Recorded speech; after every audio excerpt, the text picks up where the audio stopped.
आप भारतीय हैं, कम से कम आपको तो ऐसा ही लगता है। आपका जन्म यहीं हुआ, आप यहीं बड़े हुए, यहीं स्कूल गए, यहीं नौकरी की, यहीं टैक्स दिया, यहीं वोट डाला। और अगर कोई पूछे कि भारतीय होने का सबूत क्या है, तो शायद आप जेब से आधार कार्ड निकाल लेंगे, या वोटर कार्ड, या पासपोर्ट, या फिर पैन कार्ड। लेकिन यही कहानी में ट्विस्ट आता है, क्योंकि भारत में इन सभी दस्तावेजों को दिखाने के बाद भी आपसे कहा जा सकता है कि इनमें से कोई भी नागरिकता का अंतिम प्रमाण नहीं है। फिर सवाल उठता है कि आखिर भारतीय नागरिक होने का कानूनी सबूत क्या है? क्या ऐसा कोई एक दस्तावेज है जिसे दिखाकर यह साबित किया जा सके कि आप भारतीय हैं? यही बहस शुरू हुई विदेश मंत्रालय के एक बयान के बाद। मंत्रालय के एक वरिष्ठ अधिकारी ने कहा कि भारतीय पासपोर्ट नागरिकता का दस्तावेज नहीं है, वो सिर्फ यात्रा का दस्तावेज है। बस फिर क्या था?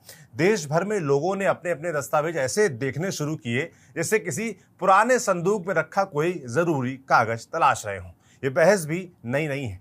इससे पहले सुप्रीम कोर्ट भी साफ कह चुका है कि आधार कार्ड नागरिकता का प्रमाण नहीं है। चुनाव आयोग भी कहता है कि वोटर लिस्ट में नाम होना और नागरिकता साबित करना दो अलग बातें हैं।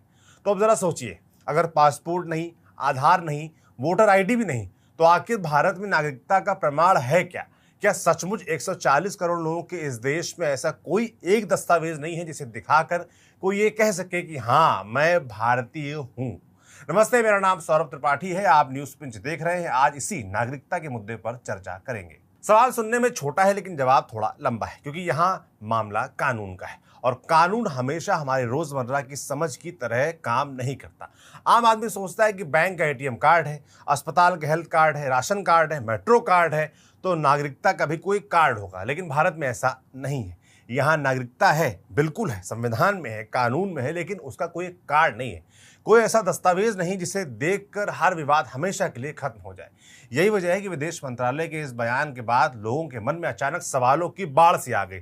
लोगों ने अपने दस्तावेज खंगाले, पासपोर्ट देखा, आधार देखा, वोटर आईडी देखी, फिर सोचा कि अगर ये सब नागरिकता का अंतिम प्रमाण नहीं है, तो आखिर इतने सालों से हम संभाल क्यों रहे थे इनको इतना?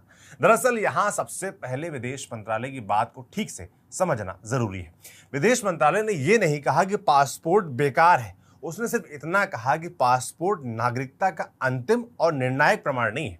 इन दोनों बातों में जमीन आसमान का फर्क है। अब सवाल उठता है कि आखिर ये फर्क क्यों है? पासपोर्ट बनवाना कोई आसान काम नहीं होता ना। पहले आवेदन भरिए, फिर जन्म से जुड़े दस्तावेज दीजिए, पता साबित कीजिए, पहचान साबित कीजिए, उसके बाद पुलिस आपके घर तक पहुंचती है, पड़ोसियों से पूछताछ होती है, रिकॉर्ड की जांच होती है, तब जाकर पासपोर्ट आपके हाथ में आता है।